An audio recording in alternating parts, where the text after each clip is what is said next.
Another Wednesday's come and gone, and I've got some comics. Let's talk about them.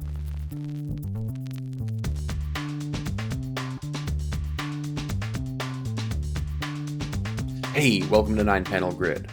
This week, we've seen godly gladiators, hard headed heroes, and velociraptors in a meat market. But we're going to kick things off this week with Absolute Martian Manhunter number 2, written by Dennis Camp with artwork by Javier Rodriguez. This was another really fun issue. I really enjoy what Dennis Camp and Javier are doing with this book, as it's really toying with a lot of different notions and a lot of different ideas, but also not over explaining too many things.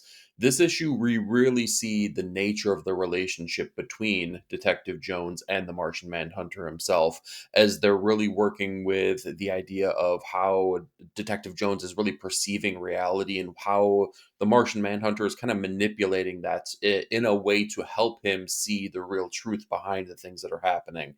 Really fun things that are going on here, and I really enjoy how Dennis Camp is really kind of like pushing forward the way that the Martian Manhunter actually communicates, the way that he chooses to use the words and the multitude of words that they're using is really fun. I like the way that they're really kind of like making that part of the way that the communication is actually happening. Javier Rodriguez is doing absolutely killer work here.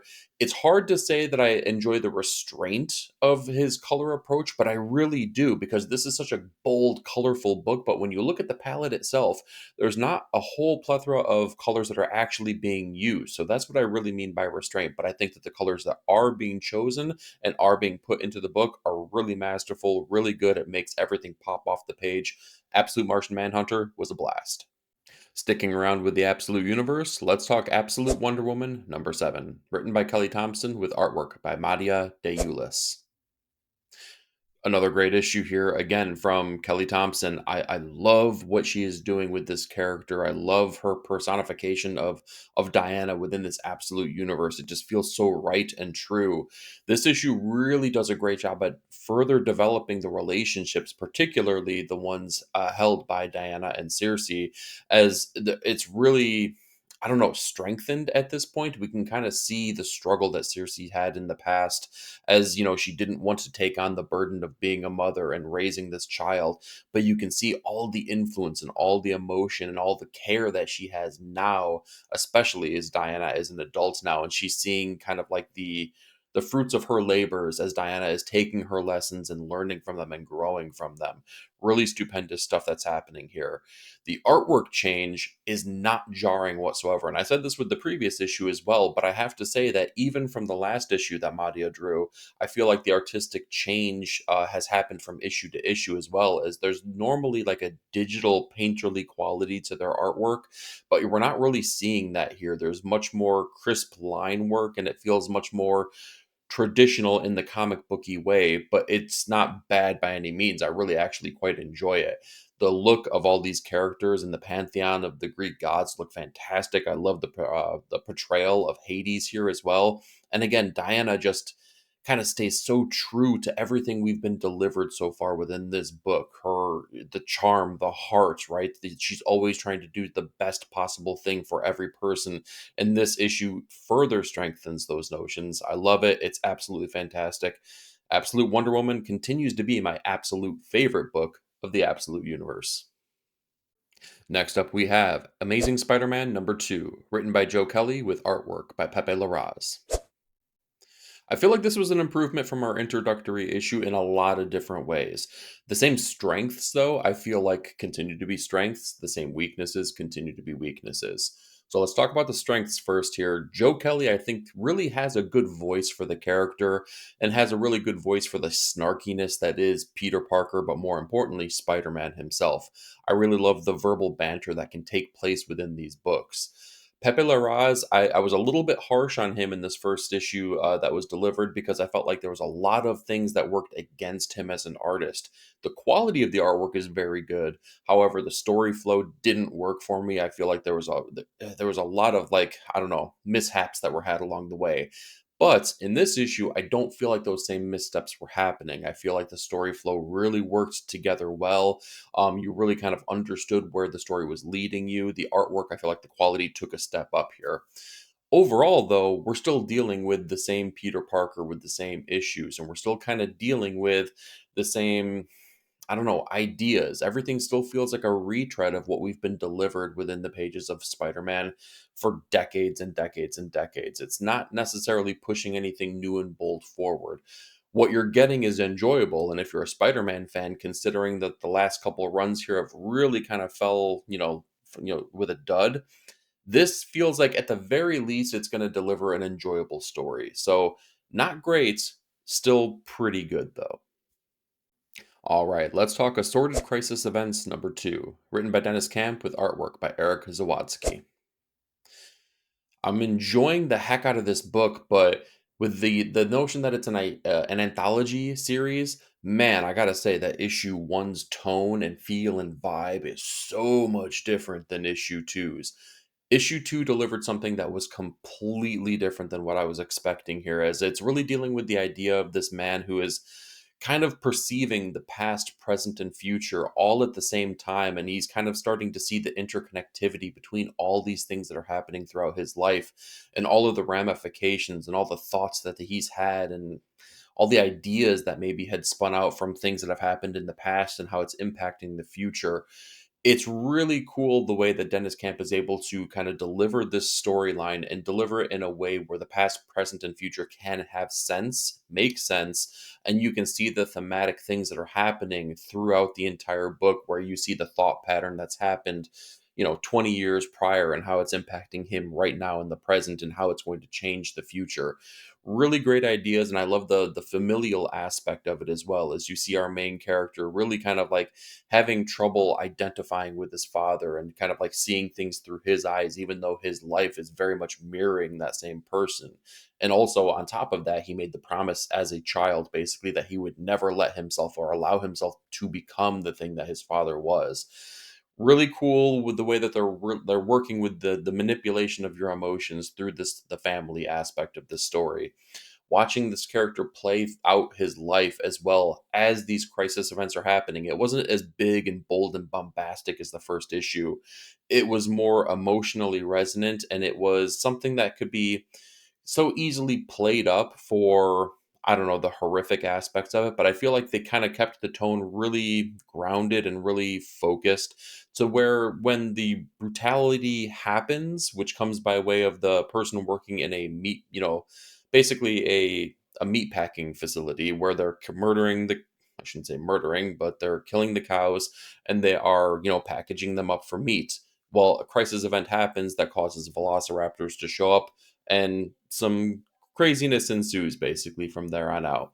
It's wild to see how that stuff works out, but how you're still in the head of our character and kind of working through so many of the things, the thought patterns that he's having as all these things are happening within his life through the span of his life. Wild issue, lot to take in here, but totally enjoyable, totally, I don't know, resonant, something that you should definitely be reading and picking up. And if the change from issue one to issue two was this staggering, I can only imagine what we're going to get delivered with three, four, five, so on and so forth. So, Assorted Crisis Events, it's very likely to be a book for you because every issue is going to be a little bit different. All right, Diamond Delays be damned. Let's talk Conan the Barbarian number 20, written by Jim Zub with artwork by Doug Braithwaite. This was a fantastic issue. I loved what Jim Zub was doing here, as you get to really live with Conan here, as he is like just like downtrodden. He is like living in a world of grief as Belit is no longer with him. He doesn't really feel like he has anything to live for. And on top of that, the Serpent Society has basically put a curse on him that only these other people are able to identify and kind of see within this character, and they're kind of toying with the idea, is this friend, is this foe, do we help him or do we kill him? So he comes through, this new land, and he comes upon this man who's able to basically transform into a panther, and they do battle, as of course you would expect within a Conan book, but it's very clear that this is more friend than foe. So there's an unlikely alliance that actually happens here, and they're able to basically do battle with the serpent-like essence that's within Conan here, and kind of squash that and get Conan back onto a path where he can be the hero or the adventurer that you would expect to see.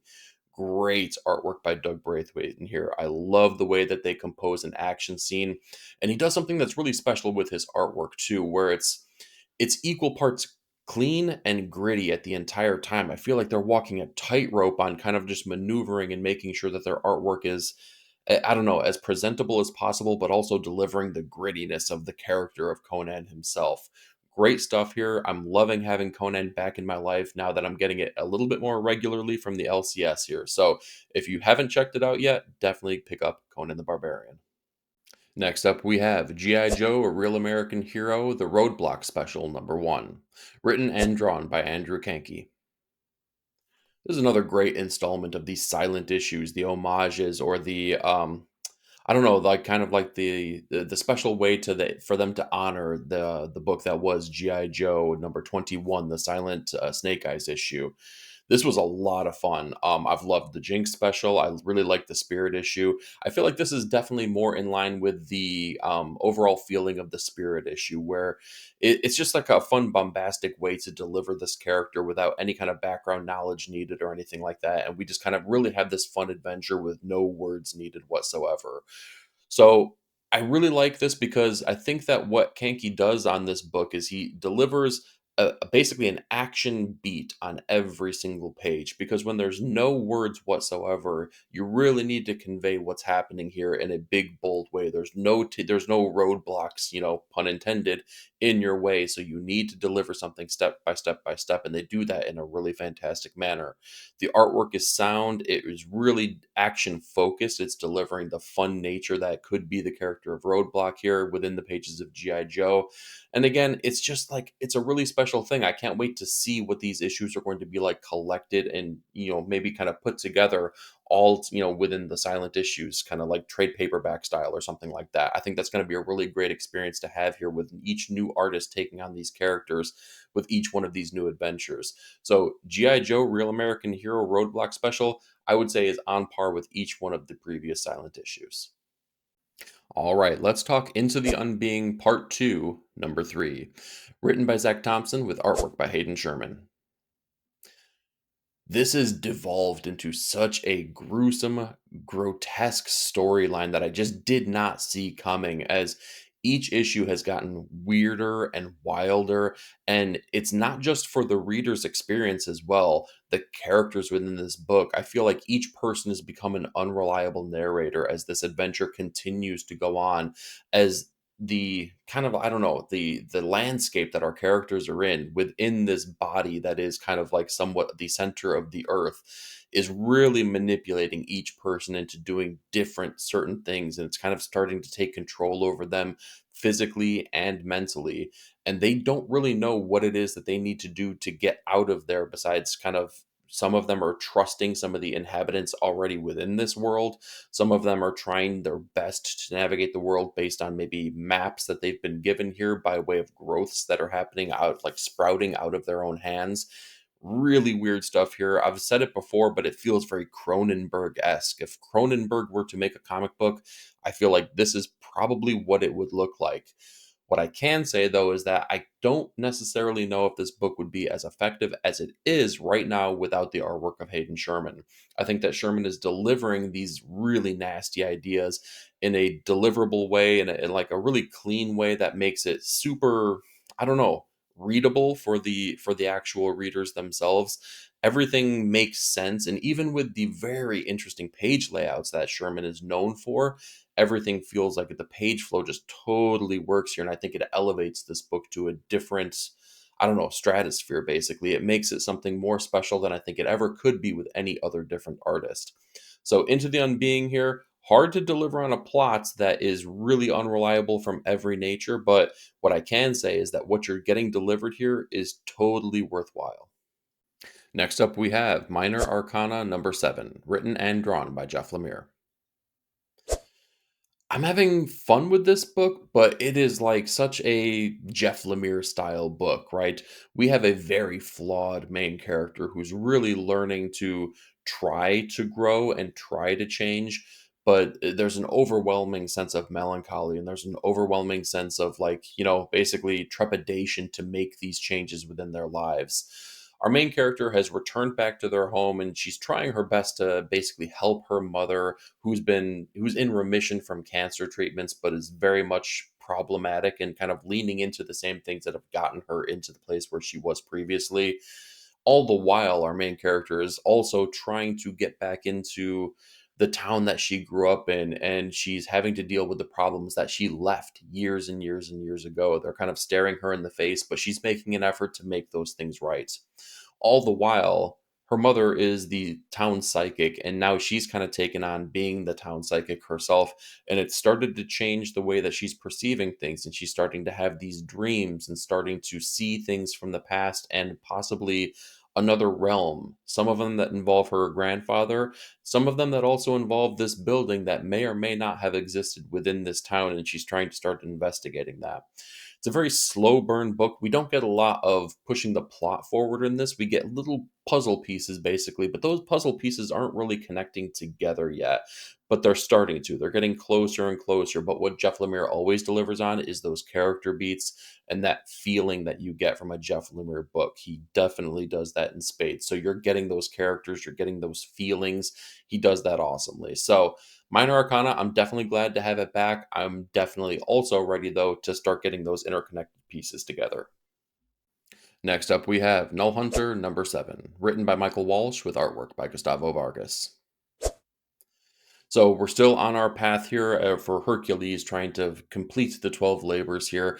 This was a really good issue, as I feel like this is the first time now where Clay, our stand in for Hercules, is really understanding where he is within the greater pantheon of the gods. And he's starting to understand how he's been manipulated and what the true nature of everything that's been going on is.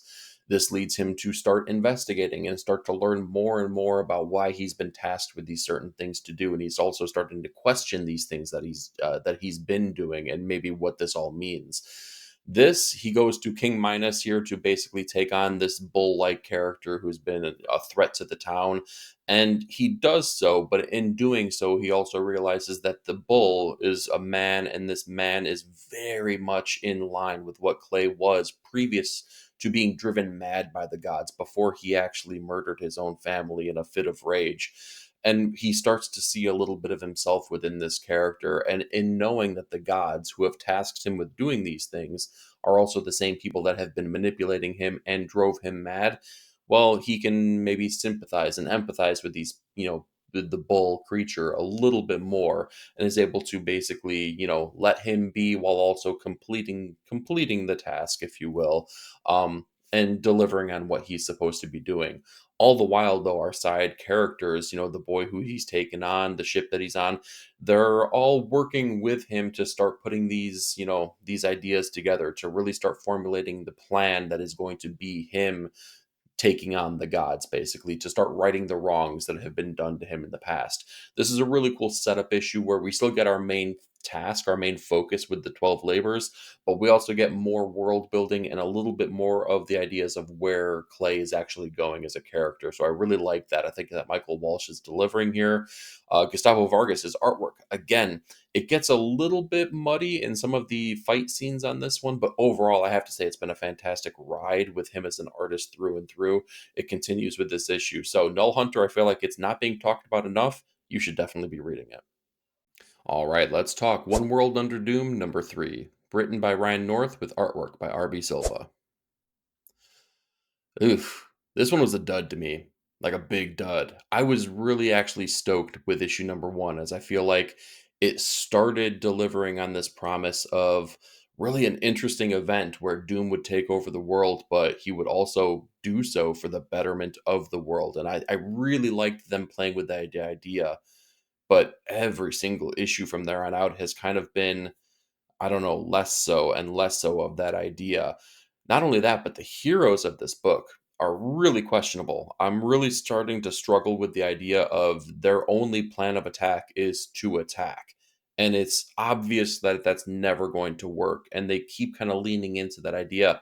And it's making our heroes really look, I don't know, lackluster and lackadaisical. And I mean, these books were supposed to be about the heroic characters. And I like the fact that there's a little nuance between our heroes and villains, and the villainous character being so smart and so ahead of the game. I like that, but in doing so, it was kind of achieved by dumbing down every single other hero too, and I think that that's not necessarily worthwhile. It's definitely not worthwhile for the character that is Doom. He should stand high while not lowering the other characters as well. RB Silva's artwork is okay here as well. It's pretty good, although it's not like career best work that they're putting out here. I feel like there's a lot of moments that really shine, but not enough to make me say this is it's going to elevate this book or it's going to make this book worthwhile to actually pick up. Overall, this event is kind of fading for me. I'm going to have to see where it goes from here, but at the midpoint here, I'm really not digging what I'm seeing. Let's talk about something I am digging though with Spectrum number 5, written by Rick Quinn with artwork by Dave Chisholm. This is a fantastic issue. I loved this issue so much as our main characters in Melody and Ada have been separated and they're kind of like going through the time stream of creativity, if you will, and they've been totally separated and now they're being manipulated by the notion of this creativity and this music that's occurring. Melody has now been basically imprisoned by the people who are trying to harness and control these powers, whereas Ada is now basically traveling and traversing through time and she's kind of hopping from event to event as she's taking on these personas of other creative individuals and kind of living a little moment in their life as she's kind of sort of being trapped between her own persona and the persona that she's taking on. What we're seeing here is kind of like playing with the idea and the notion of creativity itself. They're really playing with the destructive nature of creativity, the creation portion of creativity, how it can overtake a person's mentality and their psyche and it can really, destroy them, and how it can really be uplifting not only for them and for the people that actually experience that creativity themselves. It's a wild thing to try to harness that and really like put it into the book and make it something that's easily digestible. But I think that Rick Quinn is definitely doing that. And the visuals by Dave are definitely making it even more so, as every page turn looks stunning. It looks fantastic. And the narrative that's being delivered here is really heightened by what they're doing within those visuals as well. The two main characters are able to basically get back together by harnessing that power of creativity and kind of doing the same thing that they found themselves that kind of got them into this place here, where they're able to harness the power of music and kind of use that as a connective tissue point between individuals, where if they're hearing the same song and experiencing that same creativity level, they can kind of like meet in the middle basically. So they're kind of playing with that idea. So we're one issue away from the conclusion. This really sets the stage for something big and bold happening between our two main characters and the mission they're on and the powers that be who are trying to basically both stop them and empower them for their own nefarious reasons, though. It's setting the stage for something really cool, and I can't wait to see how they wrap this up. Next up, we have Superman number 25, written by Joshua Williamson with artwork by Dan Mora. This is a milestone issue done right. That's the first thing I want to get like right out the gates here. This is a mega size issue, and I feel like it gets to deliver a lot of really cool, bold ideas that not only push the narrative and the story forward, but it does so in a meaningful way that are going to be impactful for this, at least the story moving forward in the very near future. A lot of milestone issues recently, I feel like, have not been able to deliver on that premise. This one absolutely does. We had seen in the previous issue that Mercy was trying to basically push her own narrative forward as she was really kind of working for old Lex, if you will. Lex had lost his memory, has become a very caring character, a very un-Lex character, and she was kind of playing along, but ultimately not having that as they enact their plan that has been in place for Supercorp this entire time when Lex was a more villainous character, which is to basically deploy a superpowered version of Lex Luthor. And he does battle with Superman and Lois as Superwoman. And, there's a lot of back and forth that happens here. Ultimately, our heroes are able to make it out successfully here with the help of our other Lex Luthor, who is still kind hearted and, the nurturing character that we've kind of enjoyed for these last couple arcs. It's really cool how they've played with these ideas. So now we kind of have this villainous Lex, we have this heroic Lex, we have the superhero characters. It's really great how they're playing with all these different ideas and kind of smashing them together and making it work in a very successful way. At the end of the day, this was a superhero comic, so it's not going to reach the same levels emotionally as some of the other books that we've already discussed today. But I have to say, for a superhero book, this was so much fun. For a Milestone book, it hit every single thing that I needed to make it worthwhile for an increased price point, increased page count. It was really stupendous. And what I can say happens at the end of this is a cliffhanger that is going to have ramifications moving forward. And I can't wait to see how they're going to play those events out. Next up, we have Ultimate Black Panther number 15, written by Brian Edward Hill with artwork by Stefano Caselli. The downside of this book is that it's been a slow burn type of book since issue number 1. And if you're down for that ride, I think that you're going to be okay with this. If you're looking for an excuse to drop this book though, this is going to be one of those type of issues where it could give you that out. We really don't get a lot to chew on with this issue as we're kind of dealing with a couple different things here that are happening. First is T'Challa and Storm as they're meeting with leaders of Africa, as they're trying to basically convince them that Wakanda is there for the betterment of Africa, that they're going to be here to protect them, even though they've been hidden away this entire time. And they're trying to explain to them the ramifications of vibranium and this dark vibranium that they found, and how, Ra and Khonshu have been manipulating them. Well, the leaders are having none of it basically, and as soon as they're trying to get a foothold on this, well, the powers that Khonshu and Ra have over the people make sure to put a stop to that as they're basically putting leaders down as they're starting to get convinced by T'Challa. I do like the new suit that T'Challa is using, as he's had to basically forego the use of vibranium. So he had to take his old suit and put it to the wayside because he could feel the influence of the vibranium over him. So I like the new look of our character, but that's about the best thing I can say about this issue. Couple cool fight scenes, not a lot of anything else that's really happening here. We basically see T'Challa try to enact some kind of change within Africa. It doesn't work out. That's about as far as this story goes. So I need something big to happen within this next issue because I'm starting to kind of fade on this book and I'm starting to get to be one of those people that are going to start complaining about this being a slow burn book. With my runner up pick of the week, let's talk Green Arrow number 23, written by Chris Condon with artwork by Montos.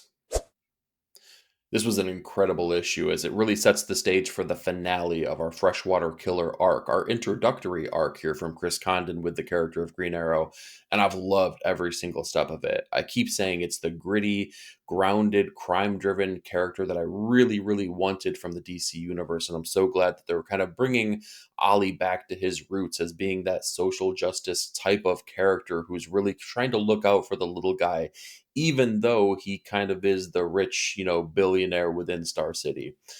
They're doing so in a really great way, and I really like that it feels like they have a good grasp on the character, as the storyline itself is a really stripped down story. There's not a lot to it, but I think it's really resonant and very real, as there's a town basically where the inhabitants have been totally just put to the side as the water's been poisoned. The township basically never should have been, built one way or another, but it was, done so under the guise of urban housing.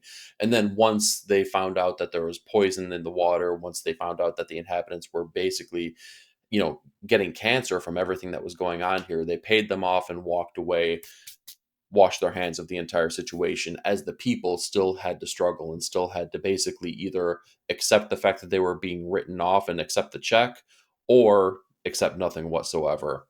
The Freshwater Killer feels like a really real kind of thing. It feels like something that could, I don't know, that you can see maybe potentially happening here, especially in the landscape of the world that we live in right now.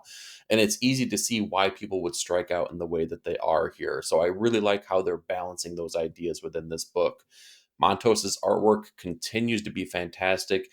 The way that he choreographs an action scene, which is kind of like something that you would talk about within a movie, but the angles that he chooses when when you're seeing, basically the battles between the Freshwater Killers and Green Arrow, really stunning. I think that he's really making really great choices with setting up the layouts of these pages here to make it really bold and exciting, possibly the most exciting that it possibly could be. And Chris Condon is just crafting this really engaging story that's making me love the character of Oliver Queen more so than I think I ever did previously. So, all in all, Green Arrow, I've been absolutely loving each and every issue. This one was a standout, though. And with my top comic of the week, let's talk the Power Fantasy number 8, written by Kieran Gillen with artwork by Casper Wingard. Man, what a stunning issue. I thought the last issue delivered something incredible, and this just like took it up to another level here as we kind of start to see the secondary actions that took place within the second summer of love, and we're starting to see how more so that's impacted the events of what's happening in the present day with every single one of our characters. One of the greatest things about the power fantasy is that each one of the people that we deal with are very nuanced, and each situation and circumstance that we're dealt with, we start to learn a little bit more about these characters. It's an onion, we're peeling back the onion layers here and we're learning more and more about each character. And I can say that my theory about the previous issue and who was the catalyst for the second summer of love was very different than what we were delivered, but I think it was different in a much better way than I was able to perceive. I really like the layers that we're getting with the character of Eliza and what you're delivered within this issue, as we spend most of the issue with Valentina and Eliza in hell. And we're learning more about the nature of this character and the mindset of this character, who actually was the one to put a stop to the second summer, to who basically saved the world, if you will, but did so from a landscape and from a mindset that was basically, I don't know, no one would have expected. What we're learning though is that everything that's been happening has been done so under the guise of something completely different than what it was. Again, there's layers to each one of these characters, and we learn more with this cliffhanger ending about some of the levels of manipulation or levels of control that we're seeing from every single player on the board. I love this book. There are so many different nuances and changes that are happening here. It is really gripping. It's a fantastic book. Just like I said with another issue here previously, more people need to be reading this, more people need to be talking about it. The Power Fantasy was absolutely worthy of Top Comic of the Week. So that's what I've got for you this week, but I'm more curious. What did you read, and what were your thoughts? Do me a favor, like, share, and subscribe, and be part of the panel. Leave me a comment down below. Thank you so much for watching. We'll talk to you next week.